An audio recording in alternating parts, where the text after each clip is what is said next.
നീ എന്തോടാ പണിയൊന്നും ഇല്ല, വീട്ടിൽ തന്നെ ഇരിക്കാന്ന്, ഇറക്കമൊന്നും ഇല്ലയോ? പണിയൊന്നുമില്ല സാറേ, വീട്ടിൽ നിന്ന് ഇറങ്ങാനും വയ്യാത്ത ഒരു കണ്ടീഷനായി. വീട്ടിൽ തന്നെ ഇരിക്കുക. വീട്ടിൽ നിന്ന് അങ്ങോട്ടും ഇങ്ങോട്ടും ഇറങ്ങി അവർക്ക് ഇച്ചിരി പൈസകളൊക്കെ കൊടുക്കാനുണ്ട്, അവർക്ക് പിടിച്ചു നിർത്തും. എടാ നീ അങ്ങോട്ടോ ഇങ്ങോട്ടോ ഇറങ്ങി പിന്നെ ഒന്ന് പണി തിരക്കിയാലേ പണി കിട്ടുമോ, അല്ലാതെ വെറുതെ പണി കിട്ടുമോ? അല്ല സാറേ, പണി ഇവിടെ ഇല്ല. ഈ കാലാവസ്ഥയൊക്കെ അതുകൊണ്ട് പണി ഇപ്പൊ എനിക്കൊന്നും ആർക്കും ഇല്ല. ഞാൻ ഇന്ന് രാവിലെ ഞാൻ വൈഫിനോട് സംസാരിച്ചപ്പോൾ പറയുന്നത് സൂര്യ വിളിക്ക് അവൻ പണിയൊന്നും ഇല്ലാതെ കുത്തിയിരിക്കുന്നു, അതുകൊണ്ടപ്പോ തന്നെ ഒരു പണിയില്ല സാർ, ഒരു പണിയില്ല സാറേ, ഒരു എത്ര പണിയില്ല. ദിവസമായി? ഇന്നിപ്പോ 2 ആഴ്ച ഇങ്ങനെ വീട്ടിൽ ഇരിക്കുക.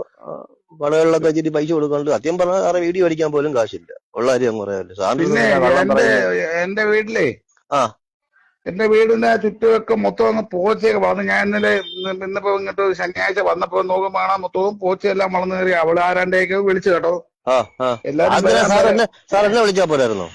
അതാ വരാന്ന് പറഞ്ഞിട്ട് ആരും വന്നില്ല. അപ്പൊ ഞാൻ അതാ അന്നേരം അവള് തന്നെ പറഞ്ഞു, യോ ഞാൻ മറന്നുപോയി, ഒരു കാര്യം ചെയ്യണ, പിന്നെ സൂര്യ ഒന്ന് വിളിച്ചിട്ട് അവനെ ഇങ്ങോട്ട് വിളിച്ചു അതിപ്പോ കഴിഞ്ഞാൽ സാറ് നാളെ വന്ന് അതിപ്പോ സാർ എപ്പോ വിളിച്ചാലും ഞാൻ വരത്തില്ല. സാർ എന്നെ ഒറ്റ വിളി വിളിച്ചാ പോലെ ഞാൻ പറഞ്ഞ അവിടെ എത്തിക്കും. ഒന്ന് നമ്മുടെ പറമ്പ് മൊത്തം ഒന്ന് ചെത്തുവാരി രണ്ട് തെങ്ങിന്റെ തടമൊക്കെ ഒന്ന് തുറന്നേ, അതൊക്കെ ചെയ്യാം. ഒന്ന് ക്ലിയർ ആക്കി. എപ്പോഴാ സാറേ? ഇപ്പൊ 8:30 മണിയല്ലേ ആയുള്ളൂ. ഈ പോലെ കുഴപ്പമില്ല, ഒരു 9 മണിയാകുമ്പോ ഇവിടുന്ന് പഴങ്ങഞ്ഞോ എന്തെങ്കിലും കുടിച്ചോണ്ടങ്ങ് തുടങ്ങ്. അല്ല സാറേ, ആ ഇന്നും നാളെയും പറ്റത്തില്ല സാറേ. അത് നാളെ പറ്റൂലേ? ഇല്ല, വേറെ ഇച്ചിരി ആവശ്യമുണ്ട്.